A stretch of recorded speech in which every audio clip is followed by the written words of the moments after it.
খুব সহজ পদ্ধতিতে আপনারাও বানিয়ে ফেলতে পারেন এরকম টেস্টি চিলি চিকেন।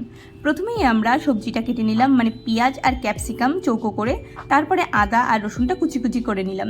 আমি ম্যারিনেট করে রেখেছিলাম চিকেনটা আগে থেকেই আদা রসুন আর কাঁচা লঙ্কা দিয়ে। এর মধ্যে এবার কর্নফ্লাওয়ার আর একটা ডিম দিয়ে ভালো করে মেখে নেব।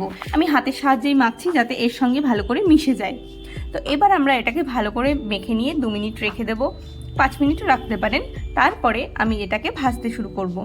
তো আমি তেলটাকে ভালো করে গরম করে নিয়েছিলাম। আর এটা ভাজতে গেলে সবসময় আমার খেয়াল রাখতে হবে যে কর্নফ্লাওয়ারটা বেশি দেওয়া যাবে না, না হলে শক্ত হয়ে যাবে, বাইরের ইটা মোটা হয়ে যাবে। তো আমি হালকা আঁচে অনেকটা সময় ধরে এটাকে আস্তে আস্তে ভাজলাম যাতে ভেতরটা ভালো করে কুক হয়ে যায়। তো এবার আমি এগুলোকে ভেজে নেব, ভেজে একটা থালায় তুলে নেব। তো আপনারাও চেষ্টা করবেন এরকম হালকা আঁচে অনেক সময় ধরে এটাকে ভাজান। আর এই পাকোড়াটা খেতে আমার এত ভালো লাগে, মনে কি এটাই খেয়ে নিই। তো আমি সব চিকেনগুলো এইভাবে ভেজে নিলাম। তো অল্প অল্প করে দিয়েছিলাম, একবারে এক গাদা দিলে পরে লেগে যাবে একটার সঙ্গে একটা, ওই জন্য আমি দুবারে ভেজে নিলাম সব কটা। তো ভাজা হয়ে গেলে এবার আমি কড়াইতে দিয়ে দেব তেল।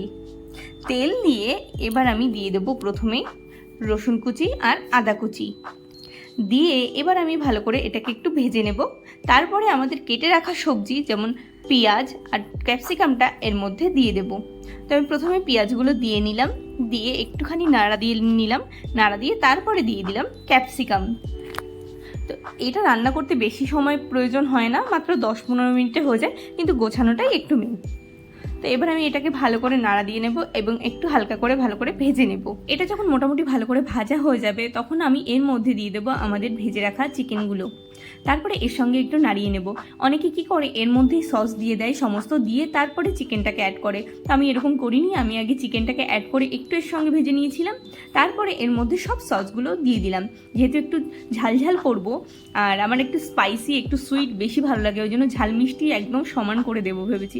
তো পরিমাণ মতো সস দিয়ে দিলাম, তারপরে দিয়ে দিলাম সয়া সস, তারপরে দিয়ে দিলাম আমাদের রেড চিলি সস। আপনারা গ্রিন চিলি সসও দিতে পারেন, যেহেতু একটু ঝাল করবো ওই জন্য আমি একটু ঝালঝালই করলাম। তো এবার আমি এটাকে ভালো করে একটু এর সঙ্গে কষিয়ে নেব।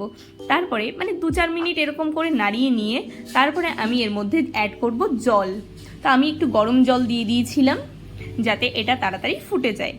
এটা বেশিক্ষণ রান্না করতে হয় না। তো মোটামুটি যখন ফুটে যাবে, আমার মনে হবে সবজিগুলো রান্না হয়ে গেছে, তখন আমি একটা বাটিতে 1 চামচ কর্নফ্লাওয়ার নেব, নিয়ে গুলে নেব, নিয়ে এর মধ্যে মিক্স করে দেব। তো এই যে আমি গুলে নিয়েছি, এবার এটা আমি এর মধ্যে মিক্স করে দিলাম। তো এবার একটু সময় ফুটতে দিলেই এটা ঠিক হয়ে আসবে এবং আমাদের চিলি চিকেন রেডি হয়ে যাবে। তো আপনারাও বাড়িতে এইভাবে একবার খেয়ে দেখবেন, আশা করি ভীষণ ভালো লাগবে। আমার তো ভীষণ ভালো লেগেছিল। আর আমরা এই চিলি চিকেনটা খেয়েছিলাম পরোটার সঙ্গে, ফ্রাইড রাইসের সঙ্গেও ভীষণ ভালো লাগে। আমার ঝোলটা শুকিয়ে এসছে, মানে আমার চিলি চিকেনটা রেডি হয়ে গেছে। চলুন এবার এটাকে সার্ভ করে নিই। তো আপনারাও বাড়িতে এইভাবে খেয়ে দেখবেন, আশা করি ভীষণ ভালো লাগবে। আর ভিডিওটা ভালো লাগলে একটা লাইক সাবস্ক্রাইব করে দেবেন।